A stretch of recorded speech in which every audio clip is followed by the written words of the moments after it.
Safuudha siif safuu, siif safuu, yaa Rabbi siif safuu. Gaafa raawwif kaatee dhaate, kaayyoo galmaan geessu malee akeekni kee hin hafu. Si ajjeesuuf yaadeete, daa'ima qalchiisee Heroodis hin arganne. Birmadummaa baasuun kaayyoo kee jaatee daftee of hin mul'ifne. Dhokattee. Kaleessa galgaladha kan inni dhaga'e na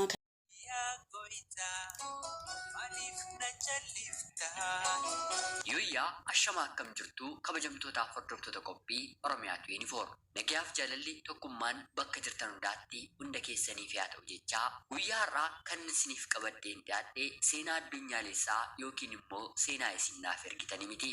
Amanuuf kan natti ulfaate dhuguma gochaan kun biyya keenya keessas ni jiraayii kan nama jechisiisu guyyaa 10 booddee reeffasaa boolla keessaa kan baaste eenyudha eessatti akkana ta'e yoom raawwate kan jedhu isiniif qabaddeen dhiyaadheeraatii hanga xumura qophii kanaatti laayikii fi sheer.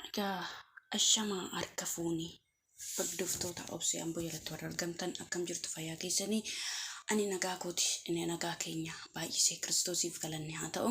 Akkasumaan obboloonni addisii taatan yoo inni obboloonni haaraa taatan share like subscribe gochuudhaan na bukkee dhaabbadhaan isiniin jedha. Obboloota koo wanti dhageenyu wanta arginu wanta gurra keenyaaf ija keenyaan arguuf baay'ee nama jibbisiisudha.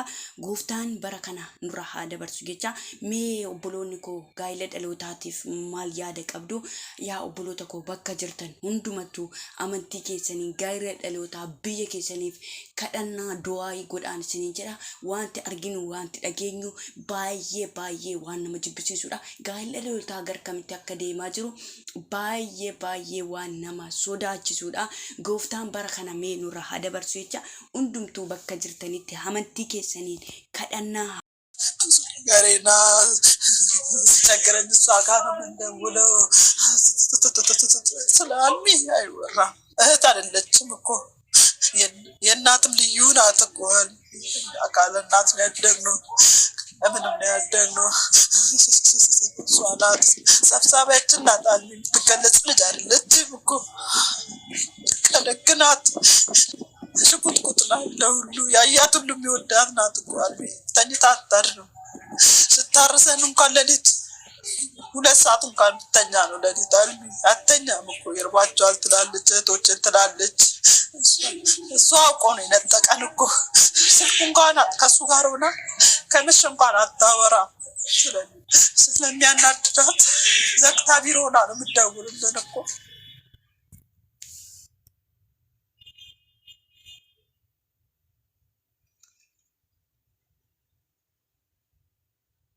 obboloota keenya ashama harka fuunee akkam jirtu fayyaa keessanii. Nagaa maal qabna bara kana inni amma kun waan nama jechisiisu. Akkuma argitanii yaa obboleettiin keenyas akkasittiin abbaa warraan ishee kan eengaddaa haadha warraatu ajjeese abbaa warraa ishee guyyaa 10f awwaaltee tursiistee booddee reenfa isaa baaste. Akkasumaanis immoo guyyaa kaleessaa obboleessi keenya tokko haadha manaasaa foonsaa cinaacha isaa ofirraa kutee ajjeese inni lubbuu dabarsee sintibeetii keessatti gatee jedhamaa jira. Innis jalqaba wallola qabanidha kan dubbatamu. Lola qabu garuu araarsanii mana tokkotti keessa akka jiraachuu jalqabanidha kan dubbatamu. Garuu kana keessatti firdii kan kennuu danda'u Waaqayyo isa uumaa keenya qofaadha. Gooftaan lubbuu isaaniitiif firdii isa dhugaa isaaniif haa kennu jecha. Akkasumaanis obboleettiin keenya guyyaa dheengaddaa abbaa warraa ishee ajjeeste obboleettii kanaadha. Abbaa warraan kan du'e obboleessa kanaa.